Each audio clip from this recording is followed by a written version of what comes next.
we've invaded Normandy. We have liberated France, baby. Let's now fight the war. This year, it's going to be 16 years since the first Borderlands game released, I'm pretty That's sure. true. And over 20 since I started working on it. Oh, wow. Yeah, of course. So, first of all, just like Blue Sky, how the hell did that happen, do you think?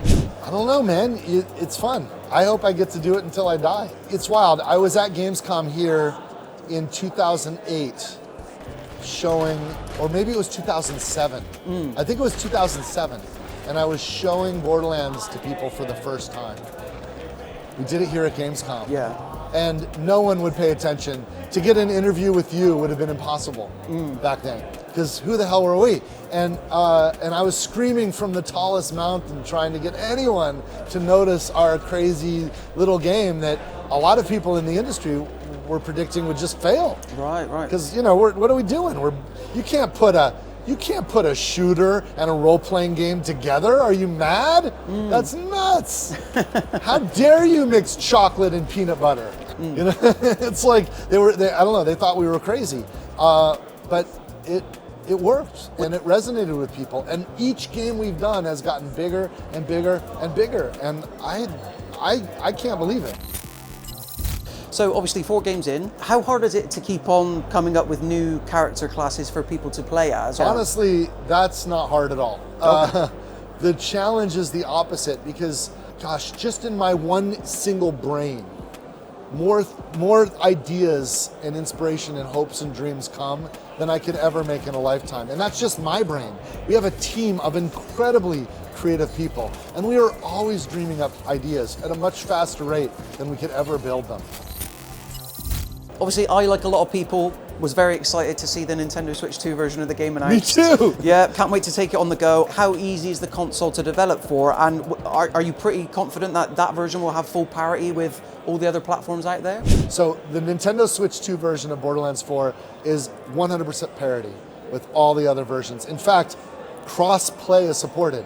So if you're playing on the go with the Nintendo Switch 2, you can connect to your friends if they're on Xbox or PlayStation or even Windows PC, and we can all play a co-op session together. It is amazing. When I got the briefing from Nintendo, when they first took me into the secret room, had me sign papers in blood and give my DNA sample that I would never betray the secrecy so that I could learn about this new thing that they were creating, I lost my mind. Like, imagine me and they're saying, it's like the Switch, but everything's better, stronger, faster, more powerful. Oh, by the way, we've invested not just in the hardware, but the software. So connectivity between players is better than it's ever been. And they're like, oh, connectivity? You mean like if I had a co-op game, that would be something I'd be interested in? And then they're like, oh, and check this cool feature out.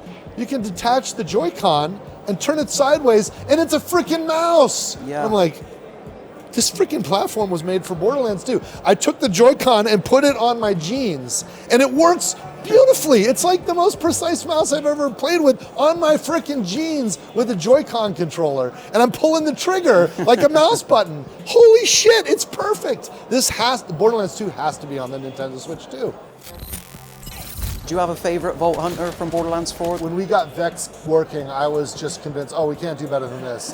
This is so fun, it's so cool. Our Siren in Borderlands 4 is just badass. We plan them all, and we have milestones where they all kind of come up, but some kind of ferment before others. Yeah. And as each one sort of came into their own, I shifted. And now I think as we launch, I'm probably going to be maining Harlow. Okay. I see that. Oh my gosh, she's so fun, dude. And she's got some crowd control ability that's just really right for me, at least right now. It might change because I think my wife's going to want to play Harlow. So when we play co-op together, I'm probably going to have to do like Rafa or Amon or something. I love Vex, but I've played so much of her. I feel like I want to explore. Yeah, I hope it's Harlow. It wouldn't be a Borderlands game without a big, charismatic villain. What can you tell us about the Timekeeper and how he differs from the likes of, a little guy called Handsome Jack? Handsome Jack might be the greatest video game villain of all time. He's up there. I wish I wrote him because it is so. And the truth is, Anthony Birch is just brilliant and a genius, and a combination of him and what Damien did in his performance of the character, and even some of the improv in the booth, because he became Handsome Jack.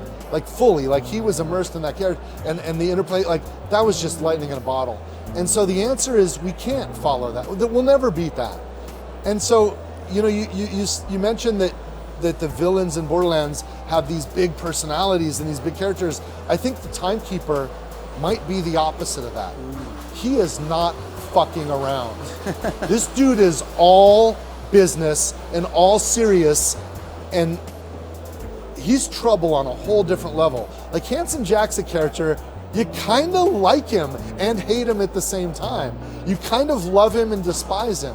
Whereas the Timekeeper, you're not even sure, like he's a fucking sociopathic narcissist to the nth degree, to the point where if you were born on Kairos, he can't be comfortable unless he can see what you see and have absolute control, not just over what you can do, but literally control over your body through a bolt that he inserts into you at birth.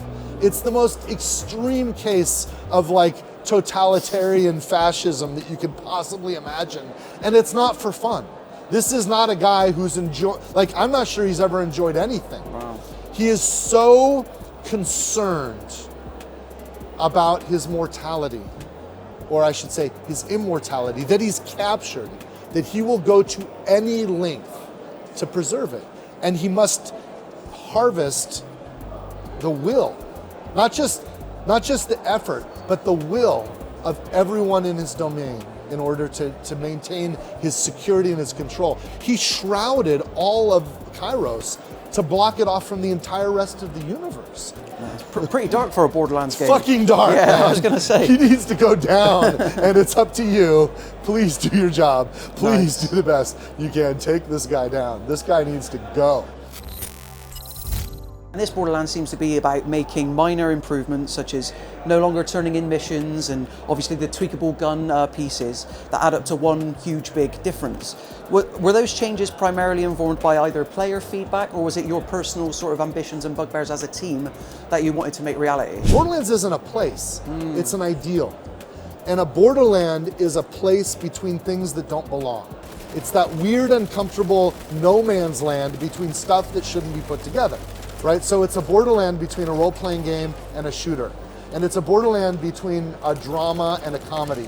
It's neither, and it's both somehow, because they kind of mingle in this weird space in that Borderland. It's the Borderland between surrealism with this weird art direction, but also realism with one of the most realistic lighting models of any video game. When you see fire and the way light plays off of the characters, it is hyper realistic. Yet we're doing that realistic lighting simulation on top of what looks like a 3D real-time graphic novel. It's crazy, and it's a Borderland between realism and surrealism. It's a Borderland between reality and unreality, like with physics. You can double jump. What the? Right? Yet we care about a physical simulation. It's even in the characters. All the characters tend to live in a Borderland between who they are and who they wish they were. And that's like me. Like I live in that Borderland. I think a lot of us do, and certainly a lot of the people at Gearbox. And so when we explore the Borderland between these things that don't fit, and we test the boundaries and try to find where in the Borderland are we going to be, over time we learn how to bracket. And with the fourth game, we feel like with all things we found those boundaries. I really loved Tiny Tina's Wonderlands. We were talking about it earlier. Me too. Is that a series you see continuing on into the future alongside Borderlands? Or do you feel like Tiny Tina's told her story and we're fully on to the new? Oh, I feel like we're just getting started there. I love fantasy, and we have a whole team of people that love fantasy. It first started as Assault on Dragon's Keep as a expansion to Borderlands 2, where Tiny Tina's the dungeon master. We called her the bunker master of this in-universe role-playing game we call Bunkers and Badasses. And obviously we love it. You can buy a real Bunkers and Badasses role-playing game that's got physical miniatures and all these awesome scenarios, some written by Anthony Birch and our team. Really, really cool. We love it. That we got to use that foothold as a way to spin off the amazing, fun gameplay that we pioneered with the looter shooter of Borderlands, and put that in a fantasy game for the first time, bringing guns to a sword fight, like what a joy. Like, holy shit, we just went batshit crazy and had so much fun, and it worked. Tiny Tina's Wonderlands was a challenge and a risk, but now it's a beachhead. We've invaded Normandy. We have liberated France, baby. Let's now fight the war. And I can't wait. I would bet that we are going to spend more time on that.